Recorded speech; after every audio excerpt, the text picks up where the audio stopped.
is so fragile, and we're constantly reminded just how fragile life can be, especially when we or a loved one is told we have cancer. Cancer survivor myself, I can tell you, we still feel very alone in this journey. There's a study that's been showing that patients who are socially isolated have a worse prognosis, have a worse outcome than patients who are socially interconnected. Buddies for Life is a non-profit cancer support group for those whose life has been impacted by cancer. We'll match you with the perfect buddy. Humor, hope, heart, and hugs. Humor, hope, heart, hugs, and a whole lot of love. We're offering you a free membership, so please sign up today. Share this with your friends and family, and support this community in every way you can. No one should face cancer alone. I am a Chemo Buddy for Life. We are a Buddies Network. No one does cancer alone. Be a buddy. And we are all here for you as a community of love. We are Chemo Buddies for Life. And if you've heard 3 words, you have cancer, for yourself or someone else, you belong with us at Chemo Buddies for Life.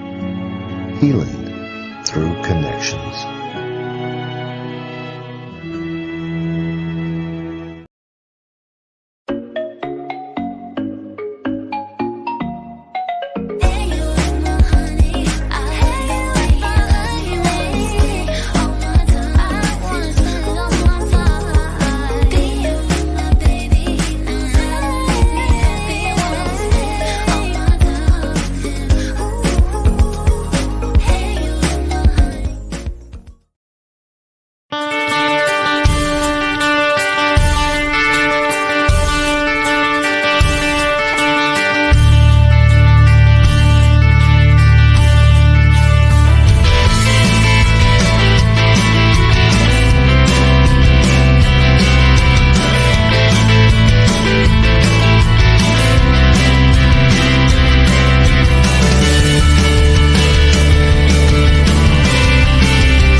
Good morning. Happy Valentine's Day. You too, happy. I was trying to get the closest to red that I can. And I wound up finding burgundy or whatever this color is. Hey, you know what? I figure we have a pink background. Yeah. And I'm wearing, and I've got sparkles on you. I thought I'd be able to see them more, but mine is all nice and sparkly.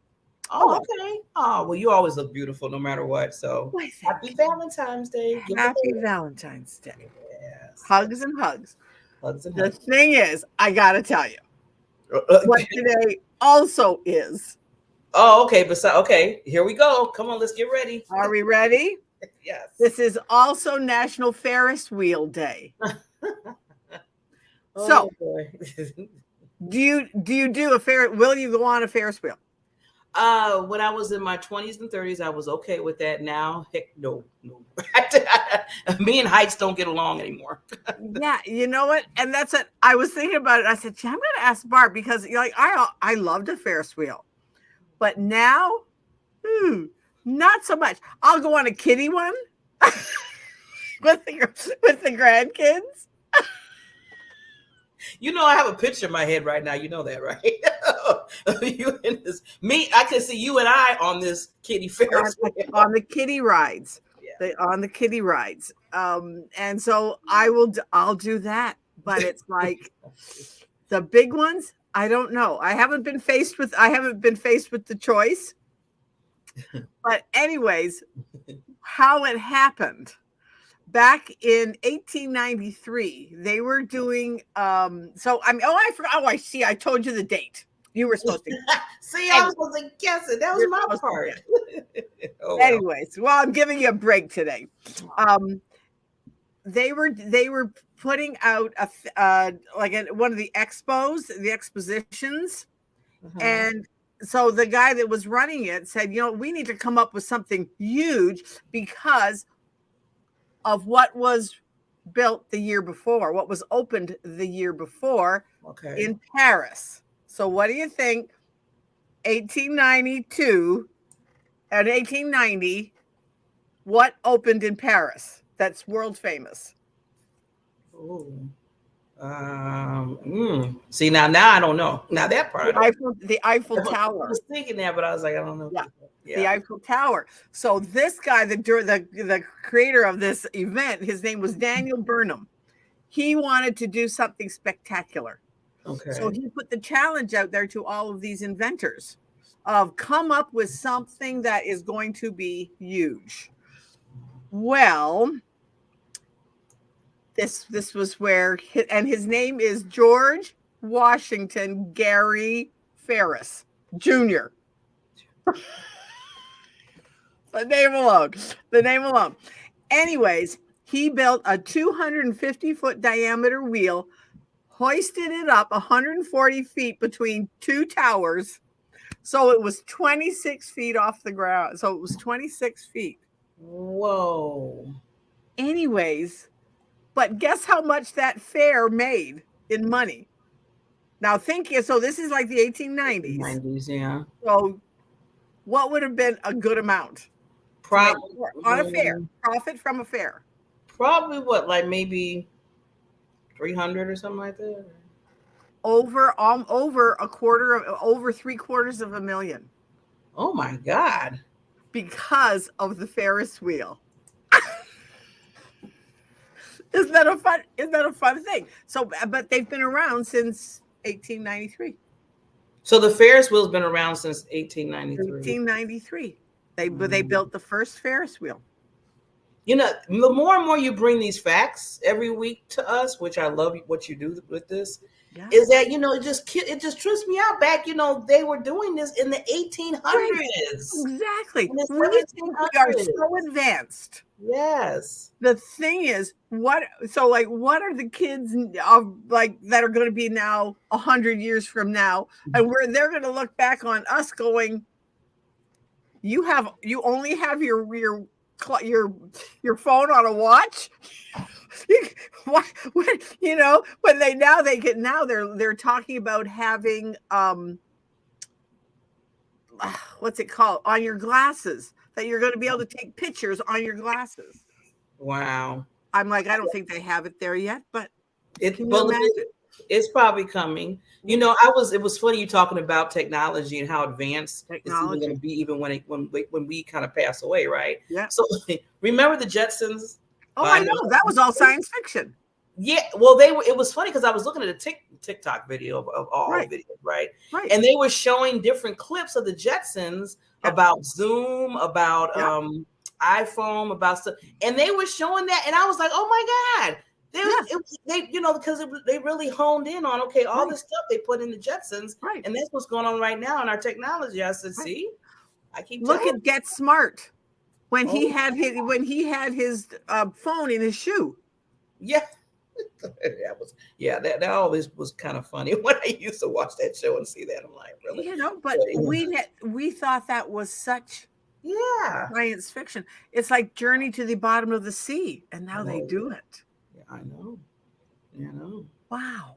It's just amazing how it was already said, you know, things that were going on like the Jetsons. I mean, I don't know I need to find out what year the cartoon was. I know we'll have to look it up. That'll be your thing for next week. Find out when the Jetsons. You said, thanks for the homework assignment. Yes. That's for the homework. I'll do that. The thing is though, how often do the things that we have right now, let's do a life lesson right at this moment that God's just put it on my heart that I need to share, is that how often are we take them so for granted, the things that we have now, rather than being grateful, and we just aren't even aware of some of the things that we have that really do make our lives easier. Like, I mean, just look at this show. I mean, you're in Wisconsin. I'm in Chicago. We have guests on from all over. And yet we're all talking to each other.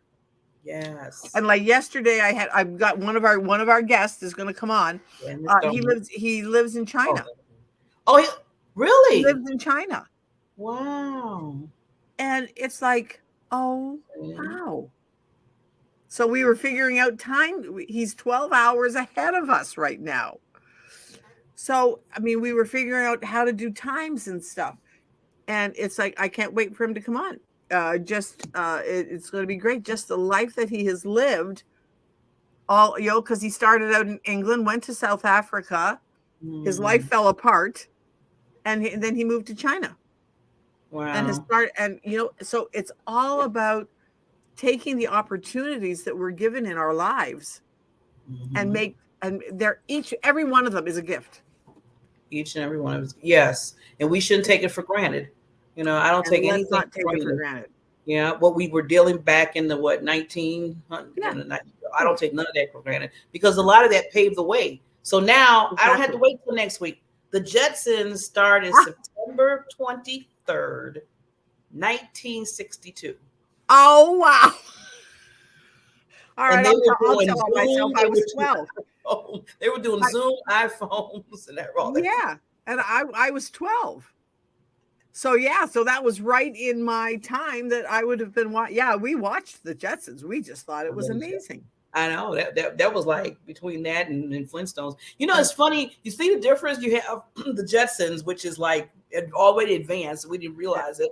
And then you turn around and look at the Flintstones, and they're Stone Age. And yet, some of the things from the Stone Age we can still see. Yeah, they're still standing, like Stonehenge. Mm-hmm. They're still standing. They're still standing. Wow, isn't that amazing?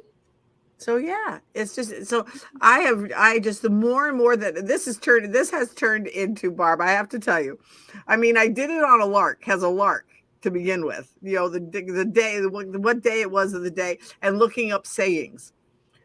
The more that I am doing it, and people are sending me sayings. Oh, they are? Yeah, I've got a couple of them. Oh my God! I was wondering. I was going to ask you, did anybody send you some sayings to look up? One of them was, "Oh, brother, I'm never going to use that saying again, ever." Uh-oh. One of the things was, and it was from the movie The Sting. Mm-hmm. And I know that I have used it. Okay. That someone was well healed. Okay. And usually that means that they're well connected, they're rich, they're abundant, they're all of those things. Mm-hmm. But it originally came from when they did bird fighting. And the birds would have these fancy spurs put on. So it was a very barbaric thing. It was like, I'm never going to use that. I'm never going to use that phrase again, ever. But it was interesting of where it came from. Oh, yeah. See, so again, that goes back, Barbara, where we be saying things that we just, basically we don't even know where they came from. Don't know where they came from. And then when we find out where they came from, it might be something that's totally like, ooh. Yeah. I don't believe in cruelty in animals. I'm sorry, but that was a barbaric sport. And I believe it still goes on. I believe it still goes on. However, that's not something that I even want to remotely even think about it now. Even just the connotation in my brain is like, oh. But anyway, so I'm going to. The other one was, okay. Have you ever said to friends, okay, guys? I mean, I know saying with my dad, and we would be saying this like, okay, let's just bury the hatchet. Oh yes. That's go on and just bury the hatchet. Just bury the hatchet. Let's forget this. Guess where it came from? Does it have anything to do with chickens? I don't know. No. This was our history and our heritage. Back in the day, when the North American Indians and the Pilgrims, when they had a conflict, both sides would bury literally all their hatchets, their knives, their clubs, and their tomahawks. Oh, wow. So that there could be no bloodshed until it was resolved. So that's a good thing. They were trying to That's a good thing. Yeah. Let's do more of it, people. So let's really bury the hatchet. Get rid of guns. Bury the hatchet. Yeah. Bury the bitterness and the arguments and the blame, and the name calling. Let's bury those things. our lives will improve immensely. So that's my soapbox for the day of there right at that moment. So are you ready for the funny one? Okay, there's a fun. Okay, yes. This is the funny one. Don't have you, and I've said it. We've all said it. I said too. We both said it. All right, don't throw the baby out with the bathwater. Yeah. Don't throw out all the valuable things. Why would you throw the baby out? I mean, why didn't you think about that? Right. It's not something you would even think about. Yeah. However, it was something I know that I've said it. Yeah, I mean, because it's, don't throw out the valuable things with the stuff that's not so good. All right. This just amazed me. Okay. So this was back in the 1500s. Oh, wow. We're really going to have to keep this way back. This is way back. 1500s. Okay. They only bathed once a year. Oh, no.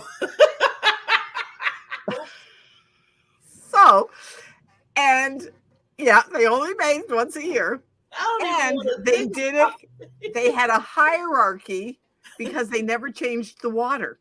Oh, no. So the men would bathe first, then the women, then the children in order of age. No. Yeah. Even at that point in time, why even bother? I mean, Exactly. But you know what? So that's where it came from. The mothers would have to make sure that they did not throw the baby out with the bathwater because the bathwater was so murky. I laughed so hard. You are kidding me. And now I can't imagine not being able to turn on a tap and having warm water come down out of a tap. You have just justified for me. I'm going to treasure every shower bath that I do. Because that is, and we didn't say once a month, Barbara. You didn't say like every other quarter. You said once a year. Because I know I've heard similar parts of it before. They were so superstitious that the dirt on them would protect them. I think they would go swimming in the summer, but in the winter they never ever had a bath. That was unheard of. Only like once a year. Yeah. I mean, I'm just watching your face when you say it. You was like, can you imagine? I can't imagine. Well, first of all, I can't believe that they were still around each other because I think when everybody smells like that. Oh, well, yeah. After a while, you're all the same. I think we're all in the same boat. I think you become immune to it. It's a new aroma. But isn't that the truth, though, of life? That's why it is so important to be aware of who you're surrounding yourself with. So let's turn this into a life lesson again. Who are you surrounding yourself with? Because you will take on the characteristics, the aroma of the people that you are around. So if you are in a negative mindset, make sure that you associate with people who have a more positive outlook mindset, because otherwise it is so easy to take on, like I heard it the other day. I'm going to say it. I heard a thing the other day on the voices in our head. And one of the girls said, she said, "Oh, you mean my itty bitty shitty committee?" Itty bitty shitty committee. All those voices in our head and the people around us that are bringing us down. Yes. Especially if they're a family member. Because you can't get rid of your family. You can't get rid of your family. Most people kind of stay away if it's too bad. Right. I tend to stay away. But we can do that with friends. But it was just when I read this about the bathwater, it's like, oh, brother, can you imagine? That's why I love when you bring up these historical points. But this is our history. And we've been saying, again, going back to, we've been saying these sayings for like ever. I know you have. I said, don't throw the baby out the bathwater a lot of time. My mother said it. I mean, it was, and then now where it came from, it's like, okay, Now I'm thinking to myself, well, don't throw the baby out, but maybe the water need to go. Exactly. Or be careful about, or I think the other thing that came to mind for me was be careful about what you throw out. Well, yeah. See, I got it in a different, yeah. Be careful about what you throw out. Yeah. Keep what's valuable. To you. The baby is valuable. Yeah. Throw out the other stuff. Yeah. The stuff that's not serving you. Mm-hmm. The stuff that is garbage. Yes. The stuff that you have. And one of the things in this, all this research that I've been doing, so much of the things that we have in our heads that we live our lives by, they have been conditioned in us before we even had language. When we were so small that we ourselves did not have language. And yet some of those norms and things are now coming back to haunt us as adults. Yeah. That, and in fact, a friend of mine yesterday, we were talking about it, and he said, well, yeah, how often is it when a baby cries? It's like, well, what's wrong with the baby? What's wrong with the baby? Why is the baby crying? Well, usually babies cry for, 3 things. They need to be changed, they need to be cuddled, or they need to be fed. Yeah. Or they're thirsty. Yeah. 4 things. And yet our first response so often is, what's wrong with the baby? Why is he crying? Why is it crying? Why is it crying? Oh, that's even worse. Why is it crying? Wow. And and as a parent, early, yeah. I can look back on times where I have said that. What's wrong with the baby? Why is it crying? Why is it crying? Not even giving it a personality. And not that I love my kids, and now they're grown and they're great, and but back then we didn't even think about how we can could affect impact their psyche, which is why our guest is going to be just so great to because that's one of the things that she works with people, to get rid of those negative subconscious beliefs that block us from doing stuff. And it is so important. And yet how much of that starts when we are before we have language ourselves. And yet all of those impressions are going in. You said that, and yesterday, because I'm a part of a coaching group, a women coaching group for speakers, and we meet every Monday and Thursday. So on Mondays, we sign up if we want to do like a 10 or 15 minute presentation or speech. So I did mine yesterday about your hidden purpose is through your storms of life. And I talked about when I was bullied between the ages of 8 to 15.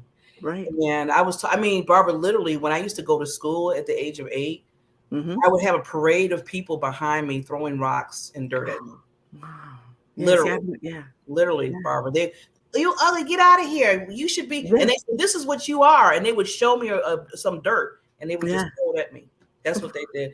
And, all the ladies that was listening, they were like, OMG. I said, sometimes it starts at an early age. So what do you do? Like you said, Barbara, and that was happening for like 5 years, not just days.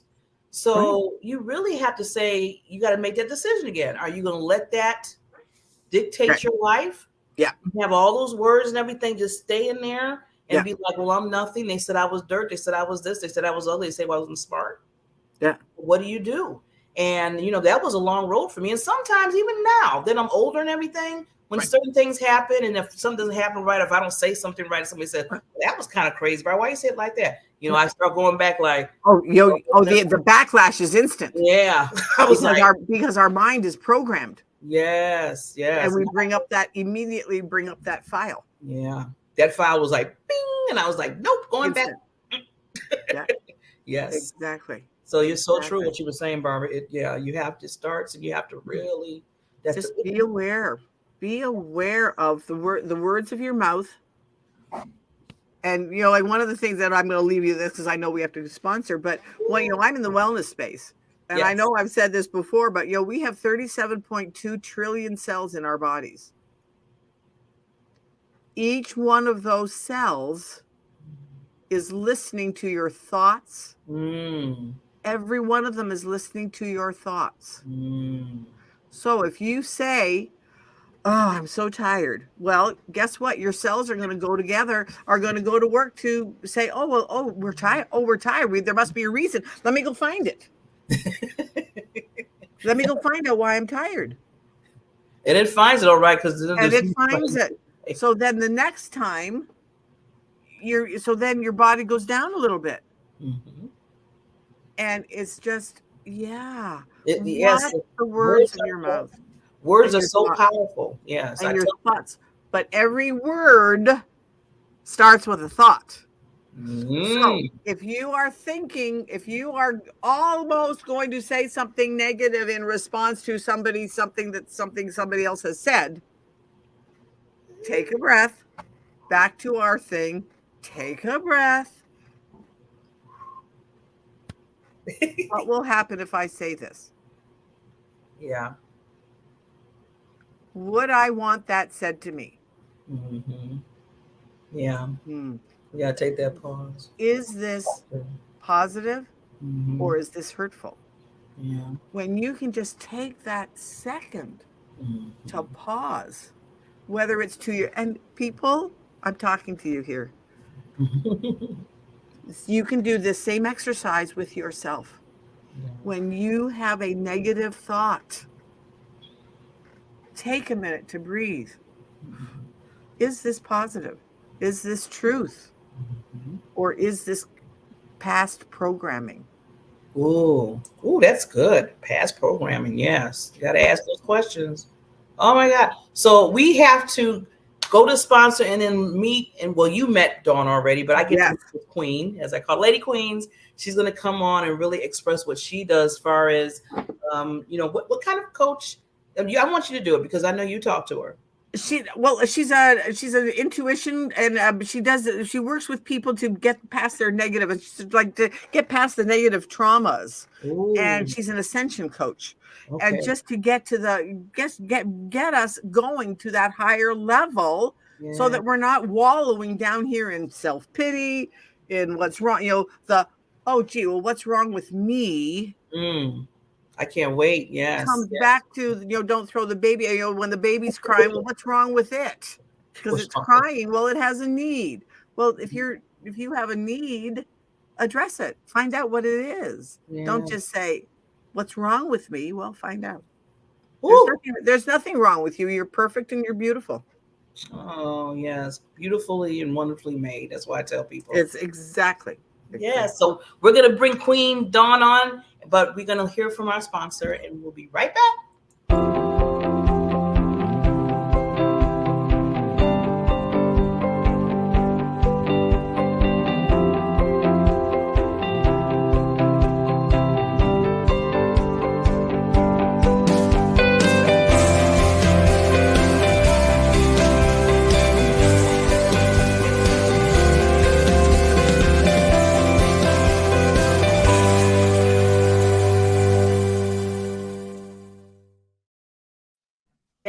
Yes. We are back. Hi, Miss Dawn. If you're just tuning in, you are at the Time to Shine Happiness Show with the Bees. Yes. And now we have our wonderful queen guest here, Miss Dawn Livingstone. Yes. Good morning, lovely Barbaras. Oh. But I have to tell you, the very first thing I said to Dawn was, "Oh, I love your accent." Never heard that before. Never heard that before. Yeah, you're right, Barbara. I love her accent already. Right. Oh, what adorable. I love it. Yes. You are queen. I always call Lady Queens Dawn. So just to let you know, I always give people prepared. That's okay. You are a wonderful queen. So have your crown is sitting right there. My crown sitting right there. There you go. Oh, there you go. It's lovely to meet you both. Yeah, I've been sitting here since 9 o'clock watching you. You guys are hysterical. That's why this is the Time to Shine Happiness Show. I mean, if we can't laugh, what can you do? It's hopeless, isn't it? You've got to have some laughter in your life. Oh, and I jotted a few things down. They were just, some of the things were just so resonated with me. I had to say a couple of things. You were talking about, I think it was the Jetsons or the Flintstones, Yeah, the Jetsons and the Flintstones. about, you know, how really what's happening in the show is some of it's happening now. And what came to mind for me was that they give all these sort of things the incorrect genre, like they put things as science fiction, and the one that came to mind was Stargate. Right, and they have that in science fiction, and I bet you it's closer to the documentary category, you know, with all the things that we're going to learn, and I just think it's quite exciting to come out. So we'll find out whether the labels are correct or not. Yeah. Some of the science fiction we have of today. Yeah, I mean, just you think of like Star Trek and all. Oh yes, all of them. It's, I mean, a little while they'll be able to beam us up, right?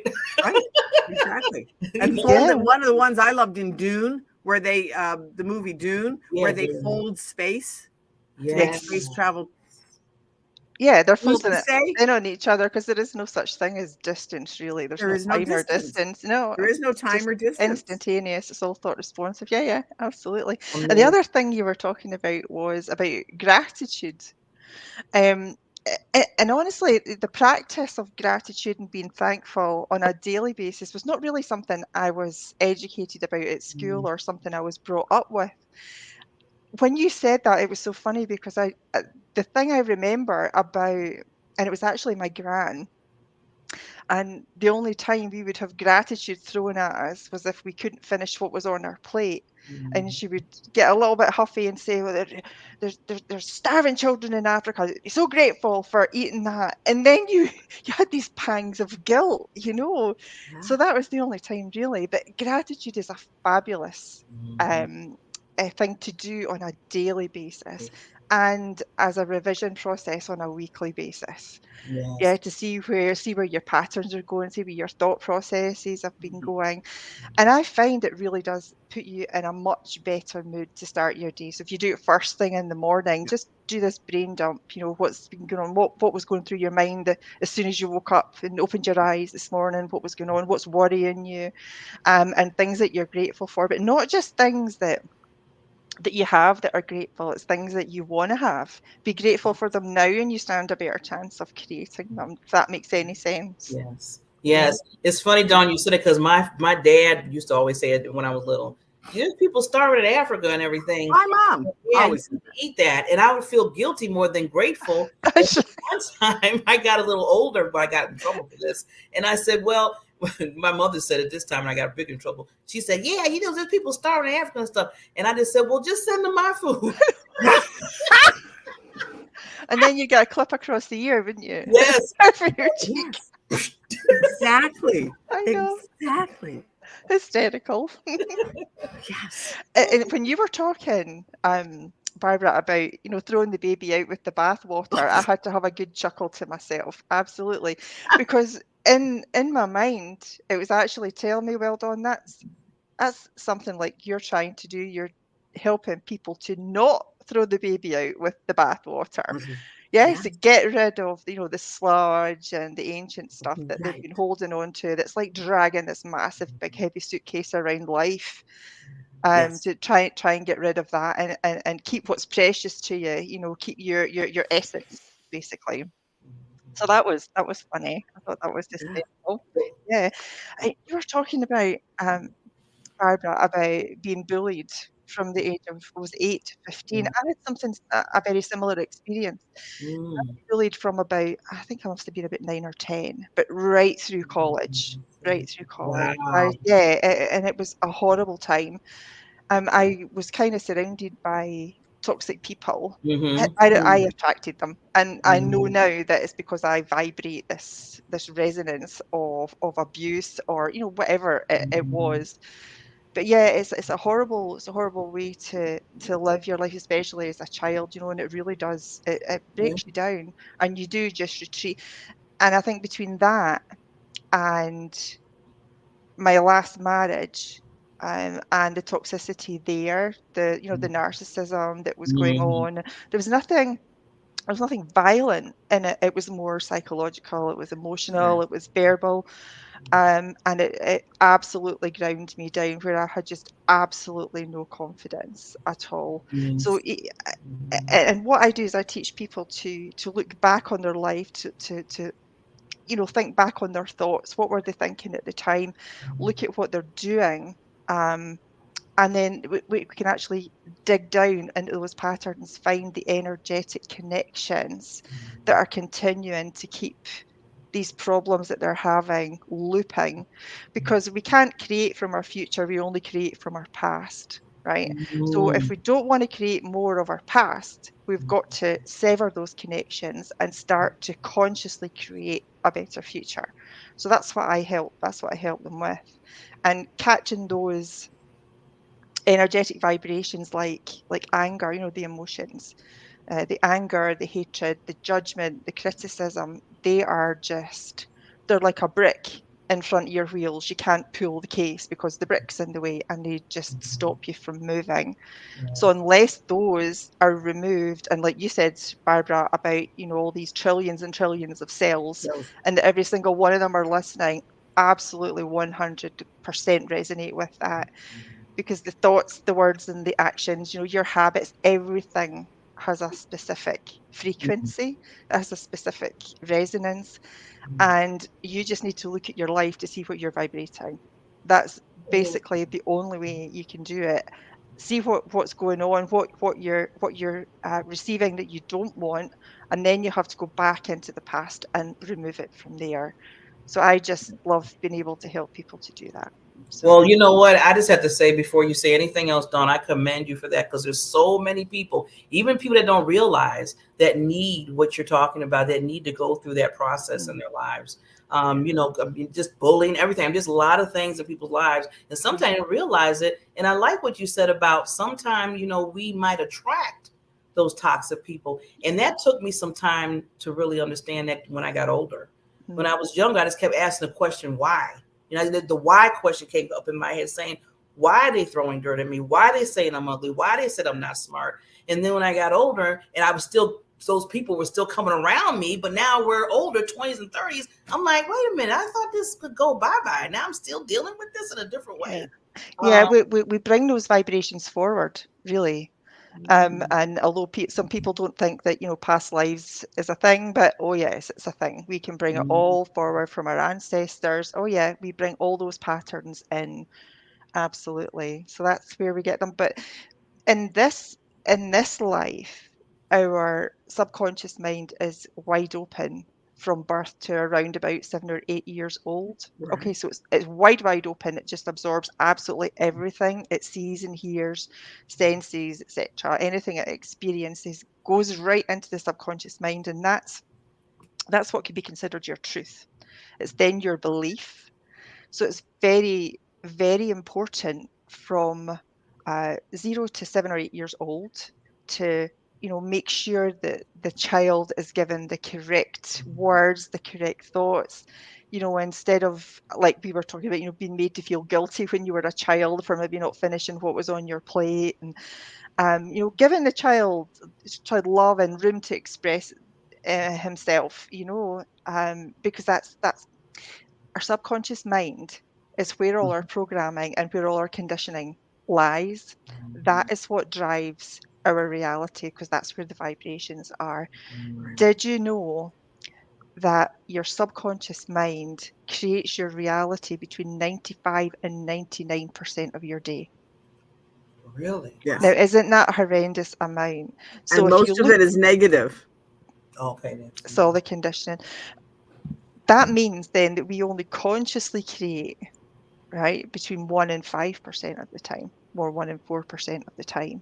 So we need to kind of, switch it around so that we consciously create more of the time rather than running on our programming. It's our automatic pilot, like riding a bike, yeah, or you're learning to drive.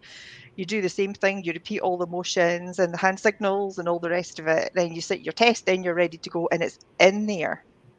Yeah, it's in your. So if you've not been driving for 10 years, you get back behind a wheel and it all comes back automatically. Yeah, that's exactly how our lives are being driven. And because we're stuck in the past, creating from the past, we're going to continue creating from the past unless we sever those vibrations and allow new pathways to be formed. So it sounds easy, doesn't it? Yeah, I was about to say, I'm like, create new neural pathways. Okay, yeah, fine. Now, how do we do that? You can do it two ways. You can do you can just by repetition. Firstly, that can take quite a long time for obvious reasons. The second way is to cut them energetically, like I do, which then stops it and allows you to create a new one a lot faster. So instead of taking years, it can take weeks or months, to actually create these new pathways and stuff. But again, it's a lifestyle change. It sounds really easy, but you've got to be able to understand it. So you were talking earlier about awareness. Awareness is very much the first point. You've got to be aware that there are things in your life that are not serving you, and you have to have the will to change. You have to have the desire to change and make your life better. Because if you're not aware of something, then you're just going to deny it. You're going to be in that denial phase, and then nothing you do is going to take foot. It's just not going to work. Yeah, I brushed so much under my rug. My rug had this huge big mound in it for quite some time until I realized exactly what was going on. I had I'll just give you a quick 2-minute story. I had a bad accident when I was in a karate class. This would be 17 years ago. I was thrown unexpectedly and landed really badly on my right hip. And I had broken the very bottom disc at L5, and it was squeezing out like a donut. The center was pushing out of the donut, and it was pressing on the sciatic nerve. I was in horrendous pain for about 2 years. I couldn't sit, I couldn't walk. The only thing I could do was stand for a little while or lay flat because this pain was unbearable.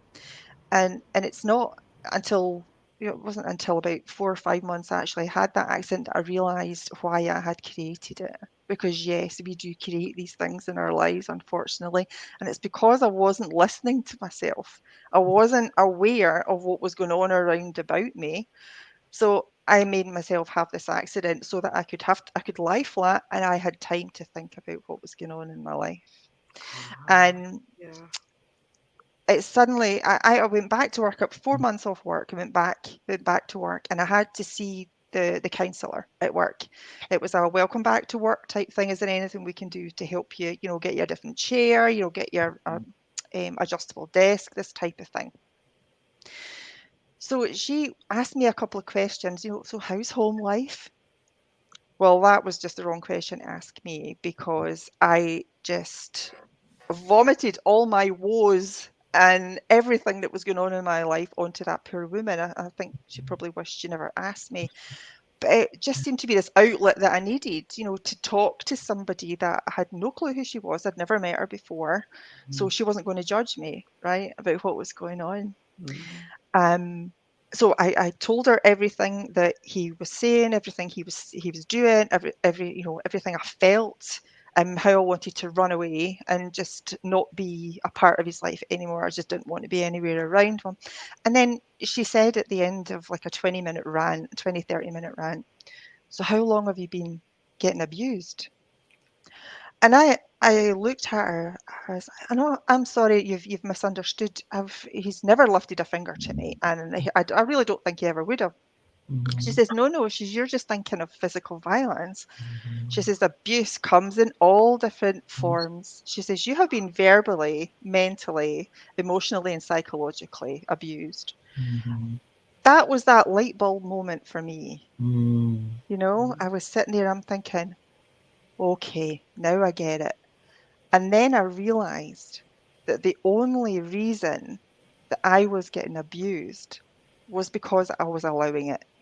Okay. Yeah. I was allowing that to happen. Over 30 odd years, I had been giving away my power. I had been giving away my sovereignty to everyone else because I just didn't have the knowledge and the understanding within myself that nobody could take it from me.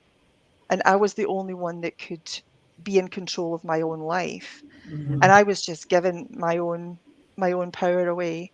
Well, that stopped in an instant. It stopped in an instant. So it's really powerful. Yes. You know, this epiphany, you know, if you have something like that, it can change you so much. Yes. And that's what put me on that path. I love that. Yeah, like you just said, Dawn. I mean, thank you for sharing that. That is beautiful. But like you said, the whole thing was the awareness. Being Yes. aware of it. And all this time that, like you said, you were dealing with it and what happened to you. Then all of a sudden, when she said, how long have you been abused? I know you're like, wait a minute. I mean, Yes. you know, it's just like this hit in your face. Like, what are you talking about? I haven't been, abused. But she said, no, mentally, psychology, emotional. That's more deep than the actual physical. I mean, I tell people, if you just cut me, eventually it's going to heal, and you put the Band-Aid and stuff. But when you do it psychology and in my mind, that can resonate for a long period of time. Oh yeah, it's stuck in you, and because you feel that trauma, the physical effects of that incident or event or lifetime that you're experiencing, your mind takes snapshots of these things that happen to you. Like when I was at school, I think I was about 11 or 12, and a bunch of girls would encircle me, and they were taking turns at slapping my face. Don't ask me why. I have no idea. But they were just slapping me, taking turns and slapping both sides of my face and moving on to the next one. And the feeling that was in my stomach, it was like my life just fell out my stomach. It was a horrible, humiliating feeling. I was embarrassed. I was so upset and traumatized. And that vibration goes into all of your cells. So your mind takes a snapshot, so that's your memory, right? So you have this memory, like a picture in your mind about what happened. And every time you recall it, you recall the emotions as well. So what you're doing is you're reinforcing to yourself that this feeling, this emotion in your physical body is correct and you want more of it. So then every time you think about that same event, it reinforces it again, and it gets stronger and it gets stronger and it gets stronger. Yeah. So it's keeping you in the familiar, in the known. Your ego likes to keep you safe, right? It's there to keep you safe, your fight or your flight mechanism. But in this instance, it's not good. You need to sever this connection between the mind and the body, so that your body can then, or rather your mind can recall that memory and not have the physical emotional effects to go with it. And that's what I've done with that. I can think about it all the time now, and it doesn't make me want to shrink back. It actually makes me want to sit up more straight. It's because I've got more confidence, and I'm thinking, yeah, that's my past. That's where it's going to stay. It's exactly what people need to understand, that just because you've been creating from your past doesn't mean that you have to continue creating from your past. And we've only been there because we were taught things like that. We learned these things. And if you learn something, you can unlearn it. There's no reason for you to stick with it at all. No reason. So I think that seems to be part of a good chunk of my mission, is to wake people up to the fact that they don't have to sit in their past. They can actually go from the familiar to the unknown and be okay about it. It might be uncomfortable at the time because we have our mind to deal with, but it's a big step in the right direction, because we're going forward. We ain't looking back. Right. Because tomorrow we're going to get older. So we can either get older in a happy way, a positive way, or we can stay stuck in where we are. We can stay. Because we're making the choice. To make the choice to get, to continue the way we've been going, it is making a choice to stick with our suffering. Right. So we've got a choice for everything. Everything in our life is a choice. Yes. So we either decide to cut ties with it and start creating a better future, or we just choose to go back to the familiar and what's known to us in our comfort zone. So everything's a choice. Yes. I always tell people that there's always, you can make that choice, either go right or go left. Yeah. And whatever road you're going to go down, that's when you start to say, like you said, Dawn, earlier about, you can bring in that, all that craziness, because you made that choice to say, oh, I'm just going to stay a victim, or I'm just going to still listen to what they have to say. Maybe they're right. Maybe I am, this way or whatever. And you make that choice in your mind too. It starts with you. And I like what you said. You gained your power back. Oh, that was that was powerful when you It's said very empowering. You Yes. have no idea. I still remember that feeling. It was, I can always describe it as, a sheer determination. And like, it was euphoria for me, because I had discovered something that felt just right. I had that gut feel, that intuitive knowing that that's exactly what had been going on. And then it was basically, I was able to change virtually instantly. I think 3 weeks later, I had said to him I had enough, the marriage was over, and that was it. I've never looked back. Never looked back. Powerful. I think I made the mistake when I was a lot younger of noticing some flaws in people, but thinking I could change them. And only now, I thought that was a strong thing. I thought that was a courageous thing to do. But now I realise that that wasn't my right at all. People have free will and they have the right to be exactly where they are. And it's not my responsibility to change them, because the only person that can change yourself is yourself. And the only person that could change him was him. Nobody, I think for many, many years, I sat back and I would do all these courses, I would do all these healing modalities and become certified and this type of thing, in the event to get rid of all this stuff that I knew was deep within.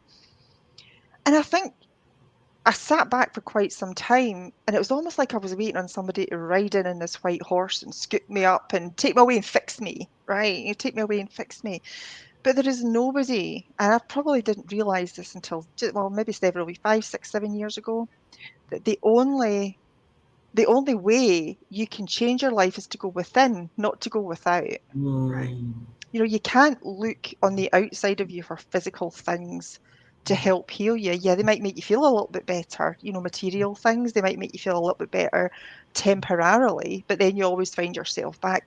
The only way you can do it is to go inside and discover what it is there that's not serving you. And then you can acknowledge it, then you can understand it, and then you can just let it move through you, because we resist an awful lot of things to pass through us. We get these feelings, or if we're really, really tired, and we're always told that, you need to work hard, work 10 hours a day. If you work for yourself, all you have to do is work. This sort of thing. But you've got to acknowledge your body, honor your body. If your body's telling you, right, Dawn, I'm super tired today, you really overdid that gym yesterday, you need to rest this morning, then I'll do that now. Whereas before, I would really push through. I was conditioned to believe that I was lazy, or I was selfish, this type of thing. Whereas now I'm honouring how my body feels, and I'm resting when I know I need to, and then it just goes, and I seem to pick myself up a lot faster. Yeah. So we resist. We get in our own way a lot. We are the only thing that is in our way. We do. Us. Mostly us. Yes, mostly us. It's nobody else is in your way. It's just yourself. So Dawn, we appreciate you so much. We're gonna have to bring you back, lady, because this is powerful. Again, anytime, sweetheart. That'd be lovely. I thoroughly enjoyed it. And we'll have to have Dawn on the panel. Oh, okay. The panel? She said, "What, the panel?" What's the tell her? Yeah. On the first Thursday of every month, give us a plug here. On the first Thursday of every month at 6:00 Central Time, we do a Diamond Perspectives panel. Oh. And there's a whole group of us, and we never know who of us are going to come on, but we're all women in business. And how what we are doing is, and like this past month, we talked about love, how to love ourselves, self-care, how to love the people around us, how to love our clients. How to love yourself is a fantastic topic. I love it. Huge. I didn't realize for so long how how detrimental my thoughts and my words and even my actions towards myself were. Oh yeah. And that is like a massive step in your healing. So yeah, interesting. Yeah, so we have to. I'll invite you to. I'll invite you to the group. You've got a deal. It's growing really. I'm just so just excited about how the group is growing. Great. And how we are every month we put those different topics out so people can learn. And you know, everybody has something to say. I love how everybody has their voice and they show up on the panel. So yeah, we would love to have you, Dawn. And we all do something, and we all do different things. Yeah. It's just amazing. And to get the different perspectives, which is why we call it the Diamond Perspectives. Yeah. Panel. Yeah. Got it. Well, it was fabulous to be seen. It was fabulous to be heard and listened to. Thank you, ladies. I very much appreciate Dawn, for coming on. This was great. Well, we just want to just tell again, thank you, Queen Dawn, for coming on the Showtime to Shine Happiness show. To let everybody else know before we sign off that, as you notice, we have a new time that we come on now. It is 9 o'clock Central Time, 10 o'clock Eastern Time. So please check your calendars, change the times, because we'll be moving forward with that new time. Again, Dawn, thank you so much for coming on the show. We totally, totally appreciate you. And you are welcome all the time because you're family. So thank you. Yep. Everybody take care. We'll see you next Tuesday. Bye, everybody. Have a good one. Bye.